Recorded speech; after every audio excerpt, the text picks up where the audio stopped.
Boa noite pessoal. E aí, quem tá falando aqui é Luiz Gadeto da Varamato. 5 minutos para boa noite. Bom, hoje a gente vai ter mais uma live, essa sequência de live que a gente está fazendo aí durante esse período aí de pandemia, de corona. Então, às 18 horas, chega o nosso convidado, que é o Evandro Schutz. A gente vai falar sobre turismo no geral. Então, quem está chegando aí, peço que espere, que aguarde até as 18 horas para a gente dar início à live. O Evandro chegou, eu vou adicionar ele aqui.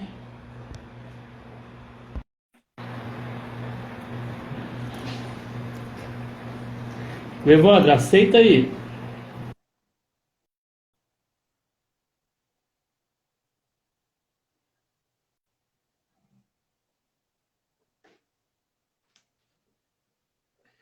Bom, pessoal, o Evandro, o nosso convidado de hoje, ele está no lugar no meio do mato, né? A conexão dele não é tão boa, então a gente vai tentar fechar uma live com ele aqui. Eu já convidei.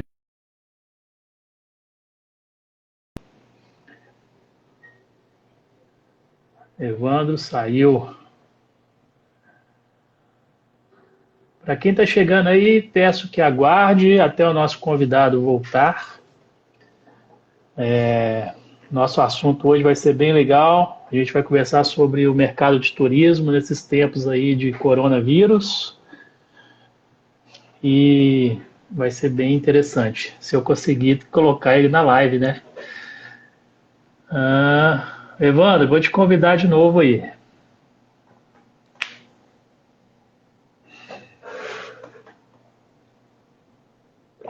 O Evandro está entrando. Vamos ver se dá certo.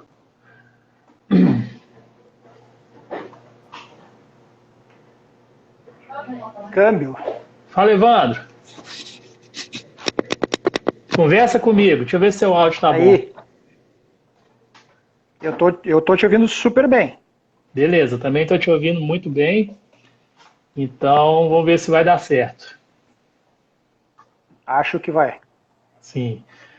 Bom, deixa eu abrir aqui um documento. Ô, Evandro, seja bem-vindo a essa live aqui da Varamato. Todos que estão aí, sejam bem-vindos. Hoje, domingueira, dia de ficar em casa, por conta aí do nosso amigo coronavírus. Então, Evandro, se apresente aí. Quem é você, cara? Obrigado pelo convite, Gadeto. Eu sou mais um apaixonado, mais um aficionado pela vida ao ar livre, né? Minha história ela começa em Porto Alegre. Eu entrei numa empresa que vendia insumos e ferramentas para a parte industrial, né? Uma grande empresa gaúcha aqui.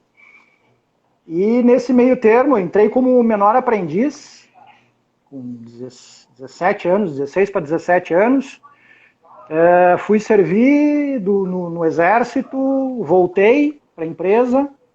E nesse meio tempo, no próprio Exército, entendi o que era jornadas ao ar livre, né? Fazer caminhadas do Exército e tal. E isso me despertou um interesse muito grande.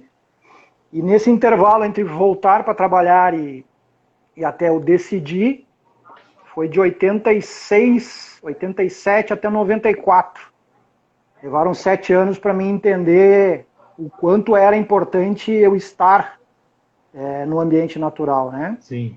Tanto que no meio desse caminho eu comecei a participar do movimento ambientalista no Rio Grande do Sul, fui fiscal voluntário do antigo IBDF, hoje ICMBio ou IBAMA, nos aparados da Serra, final da década de 80 e início dos anos 90, né? E em 94 chutei o balde, cara. Chutei o balde, vim embora para Canela, na Serra Gaúcha. Naquela época, trabalhar com ecoturismo. Né? A família diz assim, cara, tu é louco. Como é que tu vai pagar tuas contas, como é que tu vai te alimentar? E aquilo era uma resposta tão óbvia para mim, que talvez seja muito similar à resposta que muitos que estão ouvindo a gente agora, ou que não está ouvindo, você mesmo, né, Gadeto, talvez tenha uma história muito similar e muito parecida, né? Sim. E eu optei por trabalhar com o que eu gosto, optei por fazer o que eu quero. E de 94 para cá, consegui abrir minha empresa, a minha pequena microempresa, Atitude, aqui em Canela. Em 2004, a Beta, a recém tinha sido fundada, recebi o convite para associar minha empresa, mas eu acho que eu tenho um pouquinho de DNA mineiro, sou meio desconfiado, olho de lado, fico olhando para as coisas. E só em 2010 eu resolvi, então, junto com meus sócios, me associar à Beta. E dessa associação eu acabei me tornando diretor de qualificação, diretor técnico, ex-presidente da entidade, e pude aprender um pouquinho mais desse nosso segmento, né? dessa nossa vontade, desse nosso desejo de trabalhar com a vida ao ar livre e conhecer as nuances do Brasil, a potencialidade do nosso segmento, os números do Brasil em turismo. E é mais ou menos isso, essa é a minha breve história aí. Já são 30 anos. 30 anos? Cortou aqui. 33. 33 anos, na verdade, né? 87. 87. Aham. 87 até agora, 33 anos já. Eu acho que a história de quem começa no turismo é bem parecida sempre, né? As pessoas não confiam, não acreditam muito na sua investida, e aí depende da força de vontade, por ser um mercado mais difícil, mais competitivo, né? Mas quem é bom fica. Mas me conta aí, Evandro. É verdade. Eu vou mostrar uma fotinha aqui que você pediu para mostrar, e aí a gente começa a nossa conversa embasando nela, beleza? Deixa eu tentar mudar aqui a câmera. Pode ser, mostra para a galera. Então, galera, o que o Gadeto vai mostrar aí é uma foto de uma matilha de lobos, né? Quando o Gadeto me fez a proposta para fazer essa live aí da Vara Mato, eu me atentei que uma dos ícones que ele usa é um lobo. E ele tem costumado a chamar os seus clientes, seus colaboradores, né, a sua turma, as pessoas que estão ao redor dele, de Vara Matilha. E aí eu me lembrei dessa foto aí. Então, para quem nunca viu, tenho certeza que muitos já viram, preste atenção na foto aí. Vou tentar descrever rapidamente. Os três primeiros lobos, eles são os mais velhos, os mais idosos. São eles que ditam a velocidade da matilha. Os 5 próximos, logo em seguida, tem uma pequena distância entre eles, os 5 próximos são os mais fortes e os candidatos a alfa. Eles vão proteger os mais velhos que estão na frente e o grupo núcleo, que está no meio, formado pelas fêmeas e pelos filhotes. Atrás do núcleo central, que vem logo em seguida, que é aquele grande grupo ali onde estão as fêmeas e os filhotes, vem mais 5 fortes lobos, os mais jovens lobos, que não são tão experientes e que estão lá atrás, para proteger o núcleo. E lá, bem ao fundo, lá sozinho, um pontinho preto lá na trilha, é o alfa.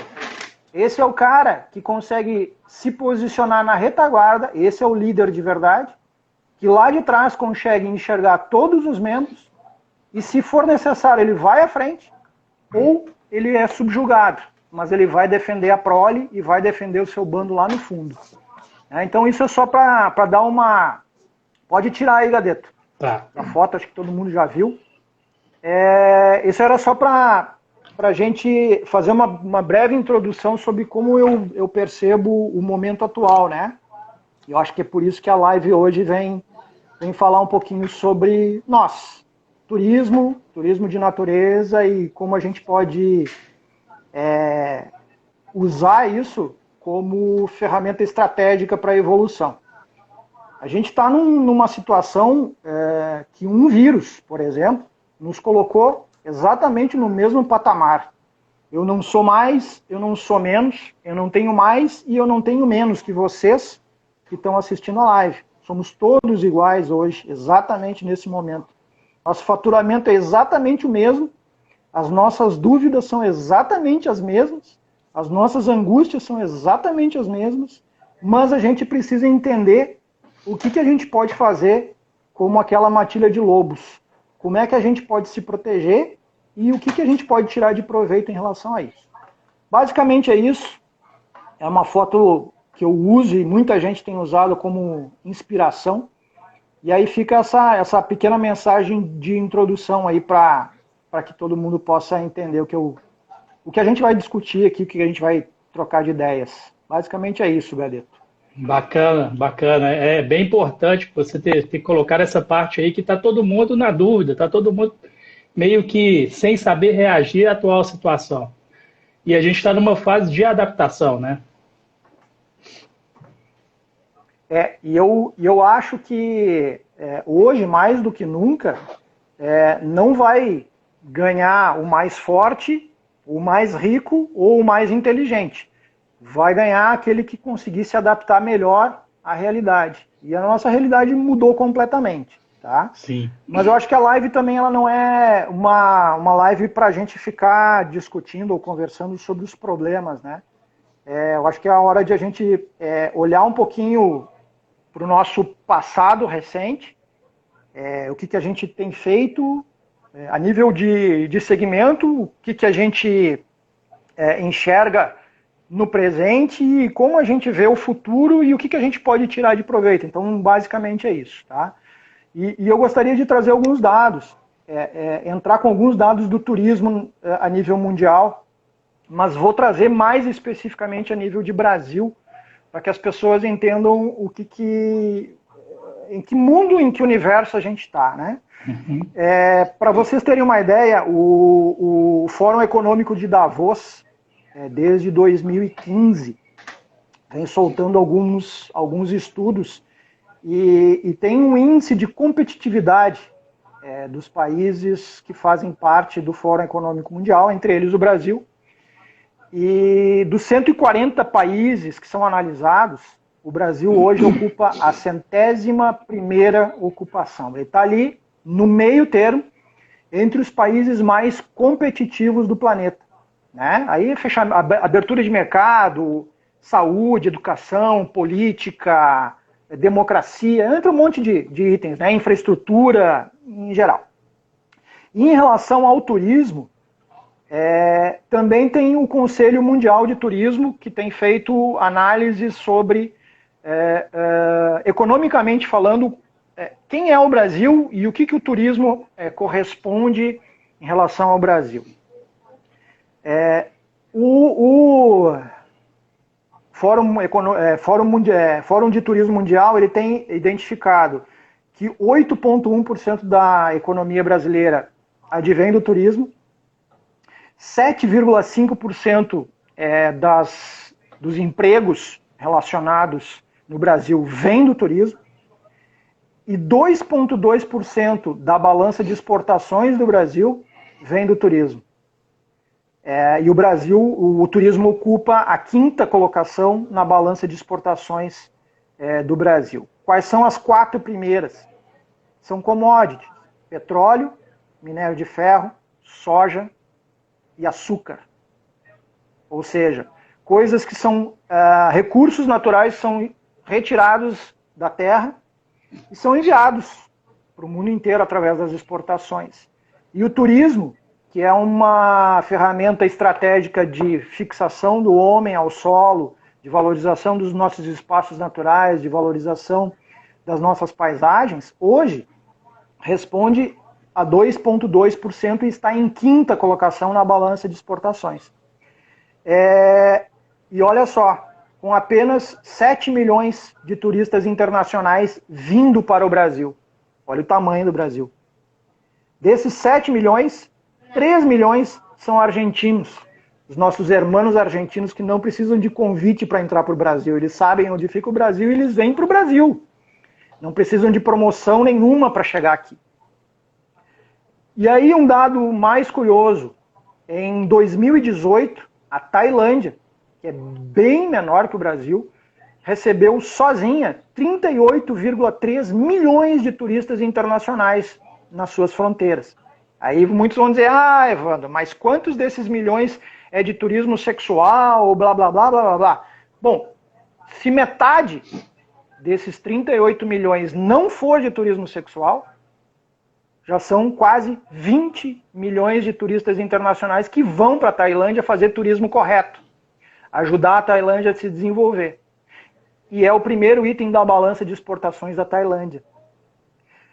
Tem um número muito errado. A gente está fazendo algo muito errado no Brasil. Por que nós não temos o turismo como primeiro da balança econômica, da balança de exportações, trazendo 20 milhões de turistas a nível internacional para o Brasil? E aí reparem dados. Segundo ambos os órgãos que eu citei anteriormente, o Brasil é o primeiro colocado em biodiversidade. Ninguém tem a biodiversidade que o Brasil tem. E é o oitavo em diversidade cultural. Coincidentemente, para o turista internacional que nos enxerga, e obviamente um pouco do turismo doméstico, o brasileiro, biodiversidade e cultura são os dois itens mais procurados para quem viaja. Eu viajo por causa das paisagens, da biodiversidade, dos ecossistemas, das cachoeiras, enfim, e da diversidade cultural, que é o que me atrai. Eu quero entender como é que o povo vive, qual é a cultura, como ele se alimenta, que tipo de gastronomia local. O Peru tem trabalhado gastronomia local para atrair turistas internacionais.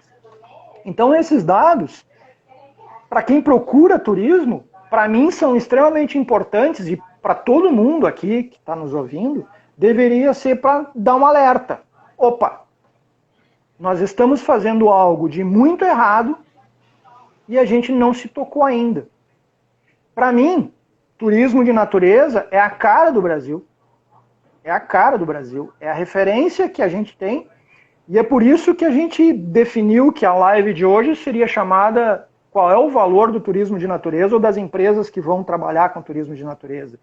Cadeia produtiva, né, Gadeto? Não só empresas, condutores, guias, transportadores, meios de hospedagem, gastronomia, toda a cadeia produtiva que pode, de alguma forma, se beneficiar do turismo de natureza do Brasil, que é o primeiro em biodiversidade, tem o dever de fazer um cálculo sobre aonde estamos errando.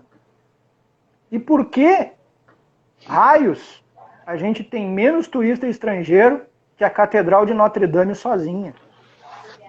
Eu preciso fazer essa avaliação, né? Então, o que a gente está fazendo, tá? Então, eu acho que não quero nem que me perguntem qual é a solução, eu quero que me ajudem a pensar. Não quero nem que me pergunte aqui na live, porque eu não tenho a resposta. Eu sou tão incompetente quanto os políticos que estão fazendo a nação. Sim. A gente precisa descobrir qual é a melhor fórmula. Eu sei que essa fórmula que está posta aí para o turismo do Brasil, ela não serve mais para mim.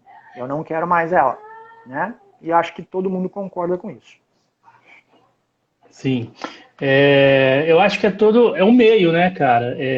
A gente não tem respostas para o porquê o Brasil não tem esse fluxo de turistas, né?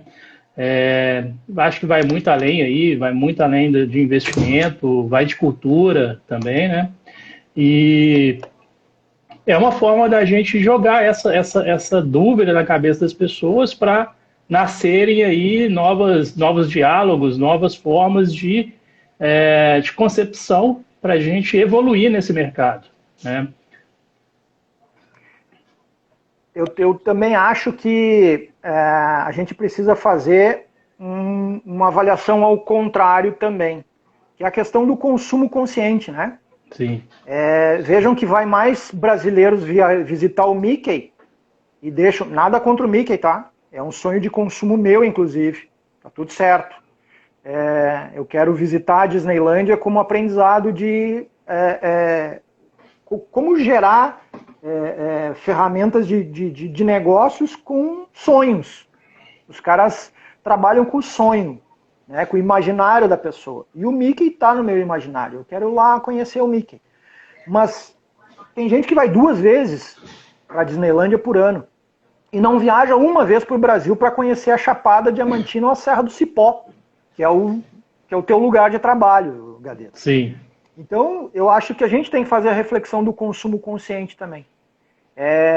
Agora, pós-crise, depois que tudo passar, que tudo sossegar, que a nossa imunidade estiver preparada e que a gente puder sair, para onde eu vou?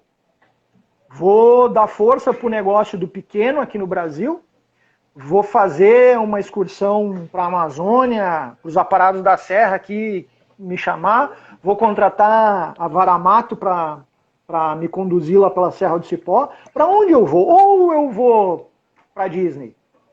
Então a gente precisa pensar no consumo consciente também, que é a meia-culpa que o setor deve fazer.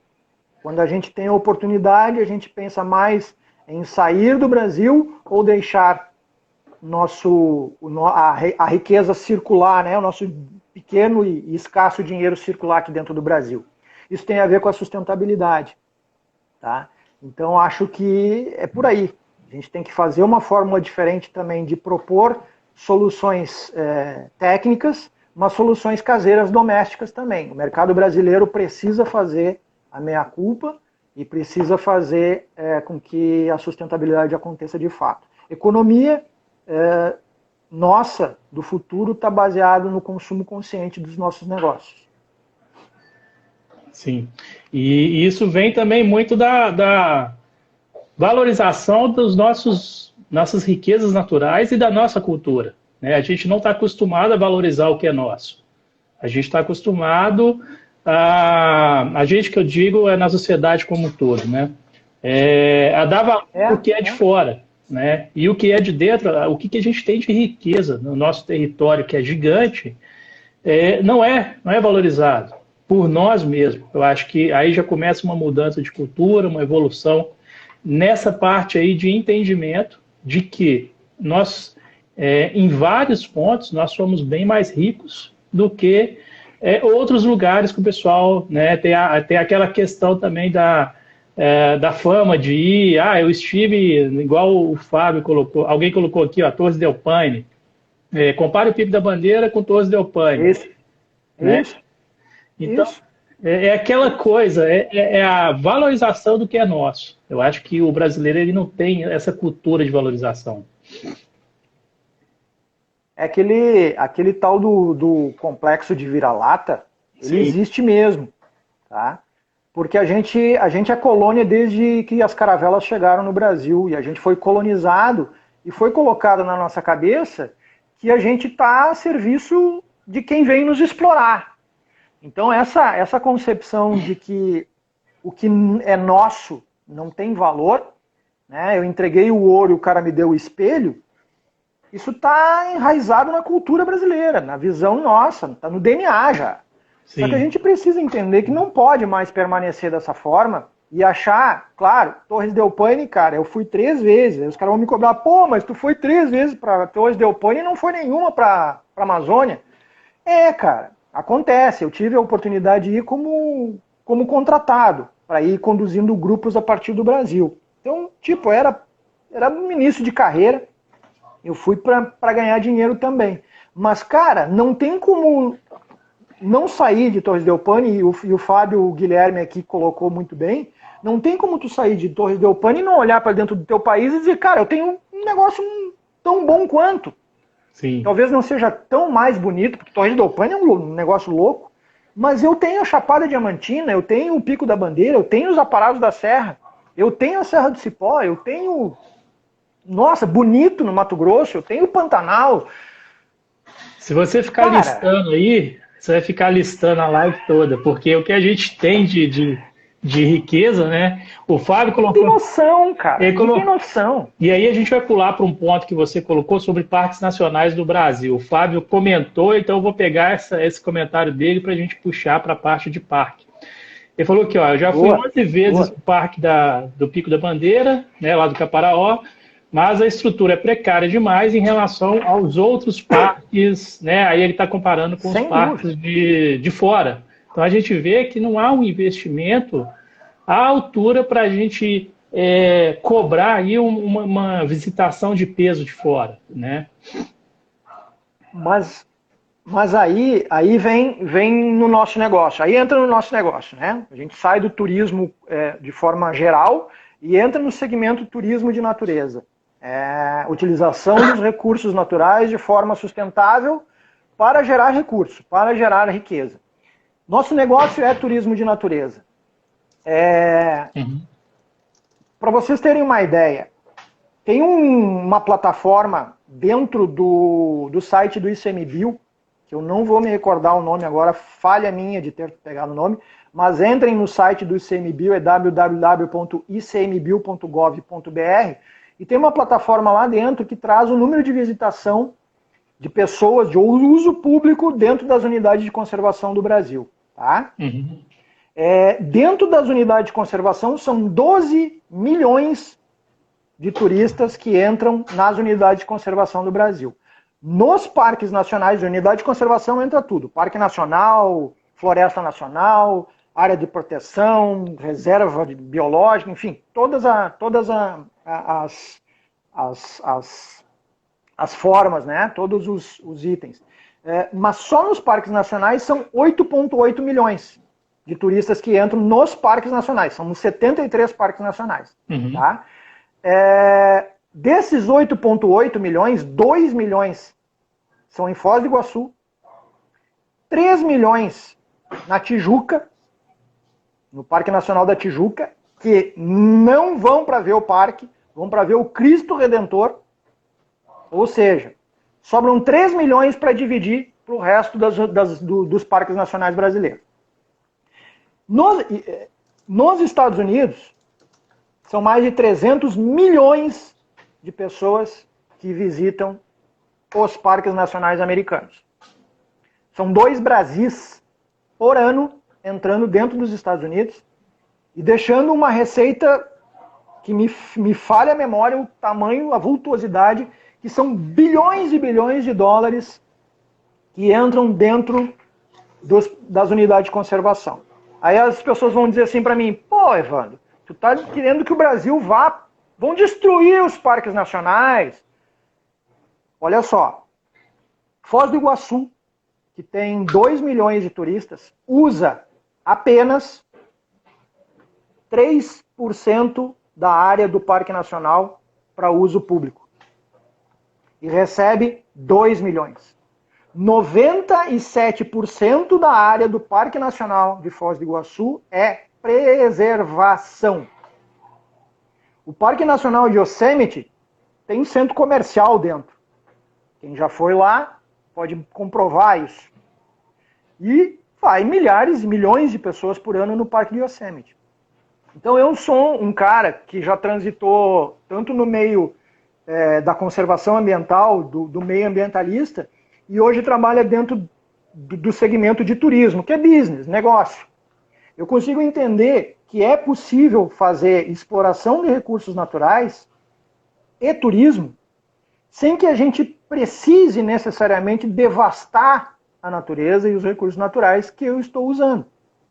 Faça uso público onde se pode fazer.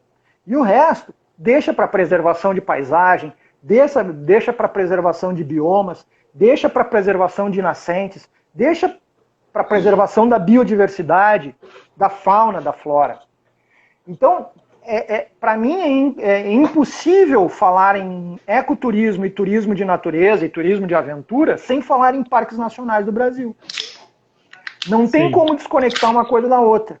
Nós só seremos reconhecidos como um país de potencialidade turística se a gente usar isso a nosso favor, com responsabilidade e sustentabilidade. E aí, para ajudar, se alguém quiser ler, o FUNBio, não sei se todo mundo conhece, mas é o Fundo Nacional para Biodiversidade, tem um documento chamado Quanto Vale o Verde? Está lá no site www.fumbio.org. Quanto vale o verde? Ele vai explicitar exatamente qual é a potencialidade que a gente tem a nível de biomas e de parques nacionais, unidade de conservação, e como a gente pode usar isso estrategicamente para o nosso negócio. Sim. Então, a gente precisa entender e parar de ser 100% contra e 100% a favor. A gente tem que ter o meio termo. E o meio termo é usar 3, 4% das nossas unidades de conservação para uso público. E é importante que a gente pense, e essa é uma das fórmulas que eu acredito que podem alterar a potencialidade do Brasil e especialmente do turismo de natureza no país. Sim. Eu estou vendo aqui, Evandro, o Matheus mandou. Evandro, se você pudesse escolher primeiro, faria estruturação ou promoção? Se a gente for fazer estruturação primeiro, tendo em vista a cultura do brasileiro, a gente incorre em alguns problemas. Então eu acho que a concessão de serviços turísticos nas unidades de conservação, ela é uma ferramenta que vai no meio termo. Por exemplo, a Parados da Serra, para quem não conhece, que é o meu quintal, tem a maior concentração de canyons do planeta. Canyons de basalto. Tem canyons com 700 metros de profundidade, 8 quilômetros de extensão. É o nosso Green Canyon. Não é o Grand Canyon, é o Green Canyon. São canyons verdes cercados de Mata Atlântica. O Parque Nacional de Aparados da Serra e da Serra Geral recebem 250 mil turistas por ano sem infraestrutura nenhuma. Se eu conceder os serviços turísticos onde eu obrigue o concessionário a colocar a infraestrutura, esse cara vai ter o maior interesse de fazer com que esse número salte de 250 mil para 1 milhão, o mais rápido possível. Porque ele vai cobrar ingresso, ele vai montar um restaurante, vai botar um glamping, um camping, um resort, uma pousada ecologicamente correta, vai encher de serviços e produtos, vai agregar valor, e a infraestrutura vai ser forçada a ser instalada no entorno. Vai ter mais pousadas nas cidades do entorno, vai ter mais sinalização turística, vai ter mais N possibilidade de serviços no entorno e que vão fazer com que essa infraestrutura e esse investimento em dar infraestrutura primeiro ou promoção, isso vai acontecer por pressão positiva. Uhum. É o que eu chamo de pressão positiva. Não ficar cobrando promoção e não ficar cobrando infraestrutura. É fazer com que as coisas aconteçam e usar a teu favor. Eu acho que vai ser usar a cabeça, inteligência. Vai ser um processo orgânico, né? É isso. Tem que ser orgânico. Nem tanto ao céu, nem tanto ao inferno. Uhum. Ele tem que ser orgânico. Então, você usaria o quê? Eu usaria as concessões. Né? Eu usaria as concessões, porque vai forçar o governo a gerar infraestrutura de promoção turística, de capacitação profissional, uma série de coisas que vão começar a fluir e vão ter que acontecer. E aí a gente salta tranquilamente desses 7 milhões de turistas internacionais para 10, 12, em 5, 10 anos. E isso muda o cenário. Isso muda o cenário. Então, acho que a concessão ela consegue resolver essa dúvida, se primeiro investimento em promoção ou primeiro em infraestrutura. O concessionário vai querer fazer promoção e infraestrutura ao mesmo tempo. E o governo não vai fazer. Não vai fazer. Nunca. Né? Então, a gente tem que pensar nisso também. E é uma forma inteligente e um consumo consciente também. A gente precisa ter essa noção de possibilidades. O Rafael Guia, aqui Rafael Camilo, estava lendo aqui. Automaticamente Cambará será mais viável, mais visível na Serra. Não só Cambará, como todos os atrativos. Visível. Camilo é um grande amigo meu aqui da região de Santa Maria, no centro do estado do Rio Grande do Sul. Olha só, eu acho que não vai chegar a inverter a ordem, mas Cambará se torna destino indutor de turismo, de um outro turismo, de turismo de natureza, e deixa de depender de Gramado e Canela como destino indutor de turismo de qualquer tipo de natureza. Turismo convencional indo para lá. Não. Se a gente conseguir lotar os parques nacionais de infraestrutura mínima adequada, Cambará se torna destino indutor de turismo de natureza no Rio Grande do Sul e, consequentemente, se alia a Foz do Iguaçu, no Paraná, e se alia a Florianópolis, e se alia a Canela e Gramado e a Bento Gonçalves, que é a região dos vinhos, e se torna um polo fantástico de turismo. E com isso... Então a gente tem que entender isso. Sim, e com isso a gente alimenta aquela cadeia produtiva que você falou no início, né?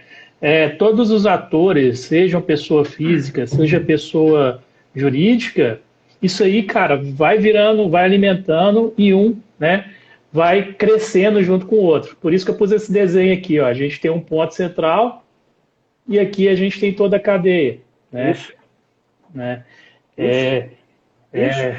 E aí, sobre a cadeia produtiva, Gadeto, a gente conversou um pouquinho antes de entrar na live aí, né? Uhum. Alguns estudiosos estão entendendo que a cadeia produtiva do turismo ela pode chegar entre 40 a 50 segmentos econômicos que são beneficiados diretamente. Tá? E aí entra padaria, restaurante, transporte, lavanderia. Os hotéis vão precisar de lavanderia para lavar roupa de cama. Jardinagem, né? Então tem um monte de outros segmentos da economia, motoboy, né? Uber, tem um monte de segmentos da economia que são movimentados pelo turismo. Se eu conseguir fazer com que essa engrenagem do turismo ela circule, algumas pessoas já estão dizendo que ela pode chegar a 300 segmentos da economia, que são segmentos informais, de informalidade, e que de alguma forma ou de outra acabam sendo beneficiadas indiretamente, mas que na verdade é a grande questão. O turismo do Brasil é o grande negócio? Cara, eu tenho certeza absoluta, porque ele é um dos poucos segmentos, se não for o único, que consegue pensar em uma questão principal, que é o não descartar a mão de obra.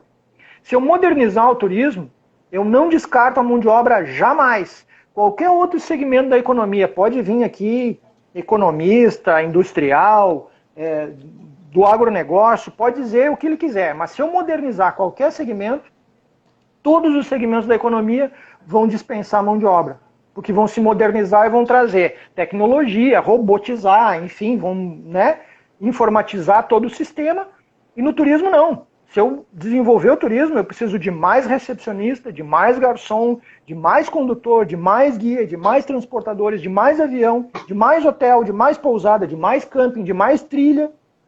E isso é uma engrenagem que é o inverso da bola de neve.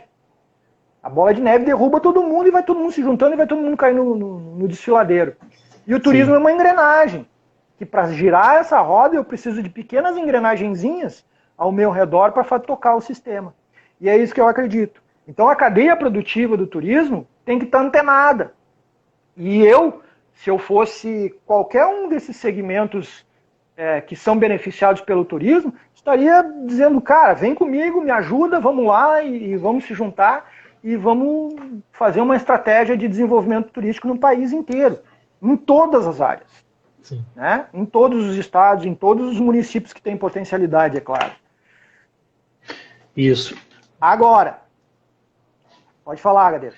Não, pode dar continuidade, te cortei aí, pode falar. É que daí vem o contraponto, né? Quando eu começo a me inspirar a falar essas coisas, vem sempre o... Eu não quero ser pessimista, porque tu me pediu, Evandro, não vamos ser pessimistas. Não, não é nada disso. Eu só faço um alerta. E esse alerta é um meia-culpa e ele vem sempre seguido de muita reflexão em cima disso, tá? Que a gente não pode mais ficar sentado esperando que as coisas aconteçam. Não adianta a gente dizer, que maravilha, o turismo. Se eu ficar sentado aqui na minha casa esperando pelos governos que façam promoção, que gerem economia, que não vai rolar, não vai acontecer. Então não dá mais para ficar esperando. Por outro lado não, incluindo isso também, a gente não pode mais adotar o jeitinho brasileiro. Na década de 70 tinha uma propaganda de cigarro que o Gerson, antigo jogador de futebol, fumava um cigarro e falava em levar vantagem. Chega de levar vantagem. Ou a gente entra numa compreensão de que ética ou se tem ou se morre com, ou se nasce com ou morre sem, e a gente precisa entender que esse país está do jeito que está porque a gente sentou no conforto, que a gente ficou esperando. E não dá mais. Então, chega desse negócio, mas política não é comigo, eu não vou me movimentar, eu não vou mais fazer. Não. Se a gente quiser fazer turismo, se a gente quiser falar em turismo, a gente precisa sair da cadeira, de estar sentado com a cadeira, não vou falar palavrão, mas sair do conforto dos nossos lares, e olha o momento que a gente está. É o momento de a gente dizer, não, a partir pós-crise, nós queremos o turismo diferente. Nós queremos um processo diferenciado e a gente precisa contribuir. Conselhos municipais de turismo, conselhos estaduais de turismo, Conselho Nacional de Turismo. Quais são as ferramentas que a gente tem? Né? Câmara de Vereadores, Secretaria Municipal de Turismo, começar a participar ativamente das decisões de que rumo o turismo vai tomar.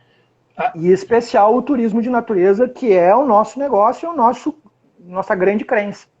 Senão não tem condição. Né? Porque tem aquela coisa, a galera coloca aí que a culpa é do governo, a culpa é do político. Cara, mas o político somos nós. A gente que tem que cobrar dos políticos, ou a gente que tem que fazer.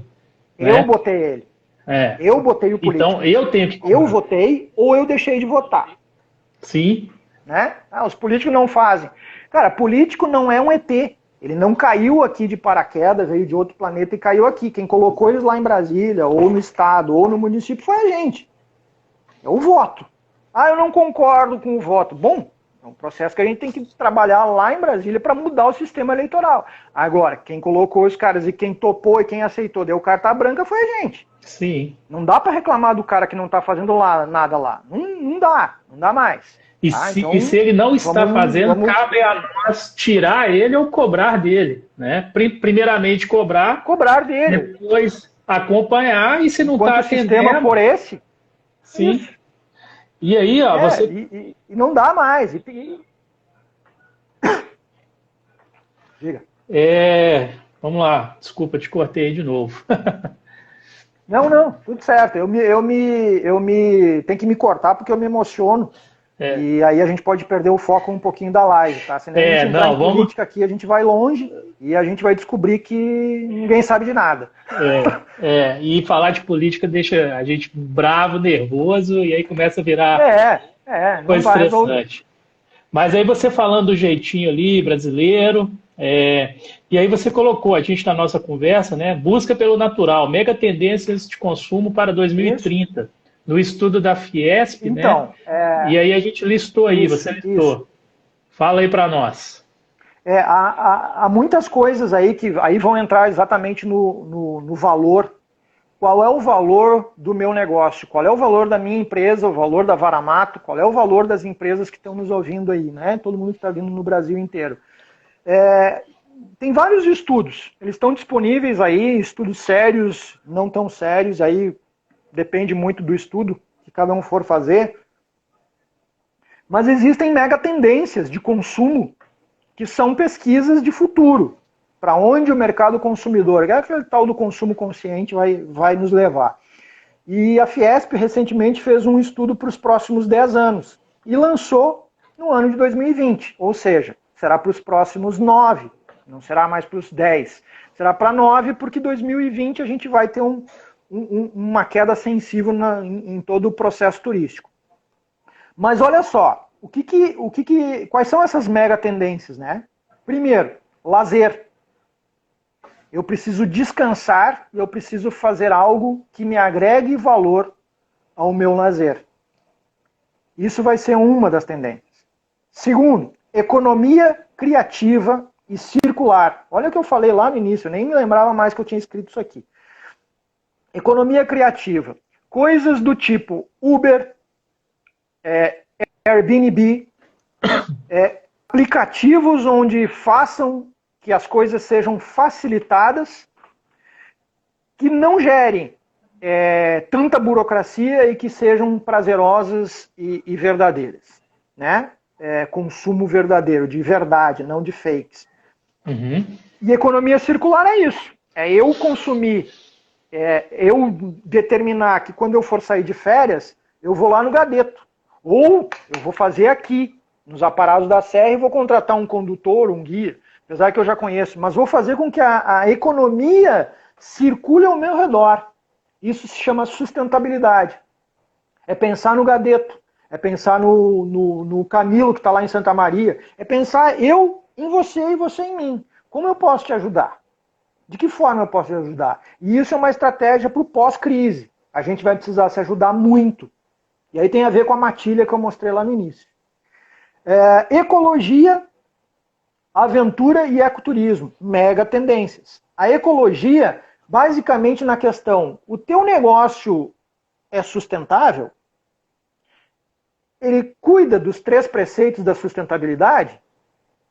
Economia, sociedade e ambiente. Ele pensa nisso? Se ele não pensa, eu não vou te consumir.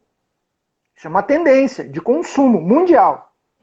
O consumidor vai olhar para você e ele vai descobrir. Ele vai atrás de informações para saber se você está preocupado com a tua sociedade, se tu gera emprego no teu local, se tu está preocupado com o meio ambiente e tu faz alguma ação pelo meio ambiente, e se tu distribui a economia circular, a grana que tu solta, tu vai lá no Mickey ou tu vai lá no Gadeto. Basicamente é isso. Hospedagens em ambiente rural e natural. Ou seja, as pessoas querem cada vez mais ter lazer e se hospedar em ambientes rurais e naturais. Compromisso com as comunidades. Poxa vida, olha aí, é uma das premissas do ecoturismo. Se preocupar com as comunidades de entorno. Né? Quem está exigindo isso? O consumidor, não sou eu que estou dizendo. Está lá na Mega Tendências que a Fiesp fez, um estudo. Fiesp, Federação das Indústrias do Estado de São Paulo. Os caras estavam querendo alguma coisa, informação, e os caras estão apontando para o turismo de natureza como uma das mega tendências. E esses caras vão saber onde eles investir no pós-crise. Renda direta, consumo por produtos, fabricação local. Olha aí, economia circular. Se o cara for na pousadinha, ele quer saber se o pão é feito por alguma senhora que mora perto da pousada, se os produtos têm procedência local, se os frios, né, a frianderia é feito no local, se está tudo com higiene, mas é local, ou se você compra de uma grande indústria no supermercado. Ele quer saber disso. E de acordo com a sua resposta, ele pode ir ou não ir para o teu negócio. Sim. Alimentação orgânica e saudável. Olha só. Menos veneno na minha mesa. Se eu ofereço para ele produtos e serviços industrializados, é certeza de veneno na mesa. Se tem o Tzinho preto, aquele com triângulo amarelo, é transgênico, o cara não quer. Isso é uma tendência de consumo. Então essas são as mega tendências para os próximos 10 anos. E vamos ficar atento, a gente precisa estar atento aí. Tá? Como é que estamos de tempo aí, Gadeto? Ô, Evandro, eu até tinha que ter colocado isso aqui no início, mas beleza. Eu só estou listando aqui para a galera ver o que você falou. Já deu... Agora são 18h45. Então a gente tem até 18h55. Mais 15 minutos. Não, tem mais 10 minutos, porque eu comecei a live às 17h55. O que a gente pode fazer? Já que a galera está interagindo, e se você quiser, Evandro, na hora que a live cair, que o Instagram derrubar a live, eu posso criar uma nova live, tá? E a galera entra de novo. Você está disponível? Estou disponível. Tá, mas é bem rápido aqui, acho que ainda tem uns 5 minutinhos que agora entra aqui no valor das empresas, tá? E o que eu acho que é futuro do nosso negócio pós-crise. A gente não sabe quanto tempo vai demorar. Sim. Né? Então é rapidinho aqui, eu dou o pai e a gente abre para a pergunta. Beleza, mas aí a pergunta é, você quer continuar depois ou não? Ou você tem com algum compromisso? Pode ser. Galera, Não tem um churrasco para fazer. tá bom. Galera, dá um joinha aí quem quer que continue a live, beleza? Aqui no chat aqui. Pode detonar aí, Evandro. Na hora que o Instagram me avisar que eu tenho que Beleza. desligar, eu te aviso. Aí a live cai e a gente Tá começa bom? de novo, beleza? Beleza. Então vamos lá. Então, assim, só para concluir o raciocínio, e aí a gente pode debater mais um pouco. Esses dias, a discussão até com a conversa com o Gadeto sobre o título dessa live foi em virtude de uma postagem dele mesmo, do Gadeto, sobre abrir a empresa dele para investimentos externos. Né? Foi mais ou menos isso, né? Sim. E aí eu disse, cara, se eu tivesse R$ 1 milhão, eu colocaria numa empresa de turismo de natureza como a Varamato. E explico por quê. Depois desse monte de números que eu falei aí, desses dados que eu discorri aí, que são informações que estão disponíveis nos sites de estudiosos, tá? Eu não estou tirando isso da minha cabeça, não, tá? Mas um pouquinho é pelos 33 anos também de conhecimento. Eu acho que mais do que nunca, no pós-crise, depois que todo mundo sair dessa, que o Brasil voltar a circular, a economia voltar a circular, a vida ao ar livre, não só o turismo de natureza, mas a vida ao ar livre, a cadeia produtiva da vida ao ar livre, seja ela de que forma for, se é equipamento, se é esporte de aventura, se é a cadeia produtiva em geral, hospedagem, alimentação, mais do que nunca, a vida ao ar livre do Brasil ela vai ser o antídoto ou o remédio para os efeitos colaterais desse confinamento social. Especialmente nós brasileiros, que somos acostumados a conviver e a compartilhar e a nos unirmos e a estarmos sempre juntos, fazendo uma festa, fazendo um churrasquinho, tomando um suco ou tomando uma cerveja, seja lá qual for o teu prazer. Mais do que nunca, vai ser necessário que a gente nos reencontre. E esse reencontro com o ambiente natural ele vai ser extremamente promissor e vai ser o remédio. E muita gente vai ir para o mato. Sim. Muita gente vai ir para o mato. E a gente tem que estar preparado para receber essa galera no mato, de forma prazerosa, divertida e especialmente segura. Então, o valor das empresas, dos negócios da vida ao ar livre, ele vai ser multiplicado.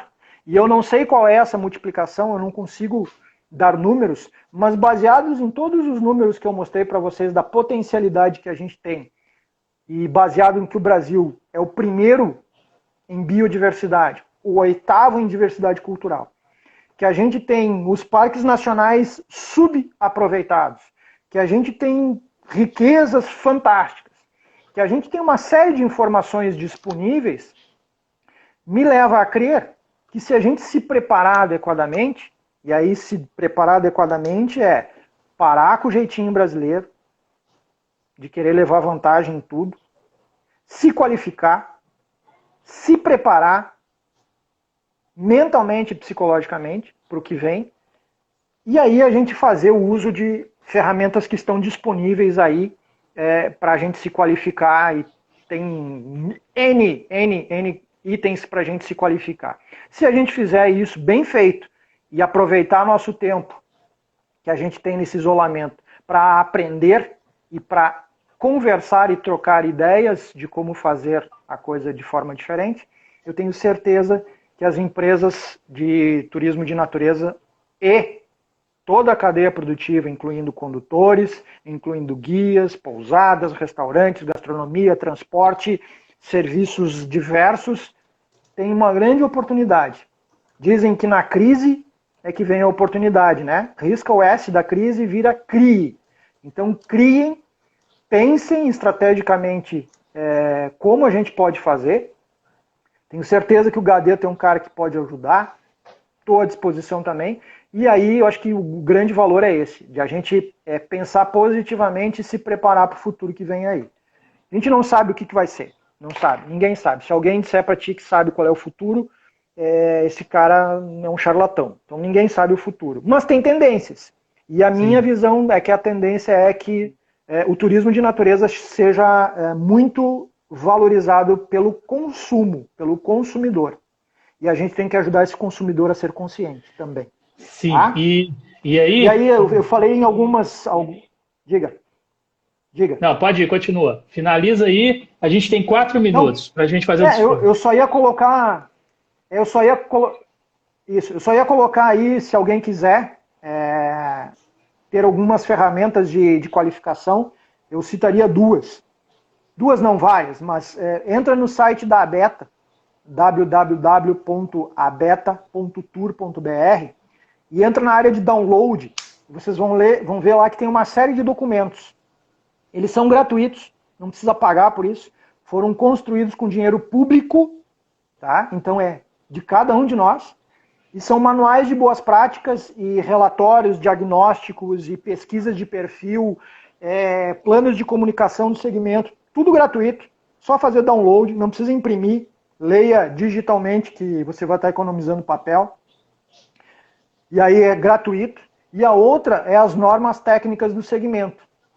Essas normas elas dão diretrizes mínimas de segurança em todas as áreas do turismo de natureza. E aí você tem que... Essas são pagas, são normas técnicas, são pagas, e você entra no site www.abntcatálogo.com.br. A ABNT é a abreviação de Associação Brasileira de Normas Técnicas. Então façam uso desses documentos para estudar, aproveite o tempo. Estudem sobre o nosso segmento e nos ajude a fazer um negócio diferente. Tá? Basicamente é isso que eu tinha para discutir aí. Importante também, Evandro, com base nisso que você acabou de falar, é o profissional se valorizar, né? Buscar esse conhecimento e se valorizar. A gente vê, pelo menos aqui em Minas Gerais, o profissional não se valoriza, o pessoal não sabe precificar o seu trabalho com base no que ele está envolvendo ali de segurança, de proporcionar um trabalho bacana para o seu cliente, e o cara não se valoriza. E como você se valoriza? Buscando esses conhecimentos. Leitura, fazendo cursos, para você ver o que aonde você está envolvido. Você não é simplesmente um prestador de serviço. Você está trabalhando ali, tanto, beleza, com o sonho das pessoas, mas também com a vida das pessoas. Eu acho que essa cultura de autovalorização aqui no Brasil é muito fraca. Nós não estamos acostumados a valorizar o nosso trabalho, principalmente na parte de turismo, né? O turismo é diversão. Eu fui para o turismo por diversão, eu gosto, é uma coisa, paixão minha. Mas antes da minha paixão, vem a segurança do meu cliente. E nessa segurança do meu cliente, vem a questão do valor e do conhecimento que eu tenho que adquirir para conseguir levar essa pessoa lá com segurança e qualidade. E isso eu vejo que é meio que perdido nesse meio nosso, né? Pelo menos aqui na região, pelo menos no todo que eu vejo é que a galera não se valoriza tanto como deveria. Mas isso é uma característica brasileira, tá? Isso é uma característica brasileira. A gente vê N coisas por aí, esse é um outro papo de discussão que leva horas e horas e horas e horas para a gente entender, e tem a ver com duas coisas. Primeiro, educação, que a gente recebe em casa, e ensino, que a gente recebe na escola. A gente não foi nem educado, nem ensinado a pensar estrategicamente em valores. Valores. Uhum. Valores de responsabilidade, valores de ética, valores econômicos, valores financeiros, valores de todas as formas possíveis e imagináveis. E aí isso cria um achismo. Eu acho que eu sei fazer, eu acho que eu sei Galera, rapidão. especificar, eu acho que... né? Eu tenho 15 segundos, 10 segundos. A live vai cair, daqui a pouco a gente volta, pessoal. É só vocês voltarem aí, beleza? Beleza. 5 segundos, vai cair agora. Beleza. Já estou voltando.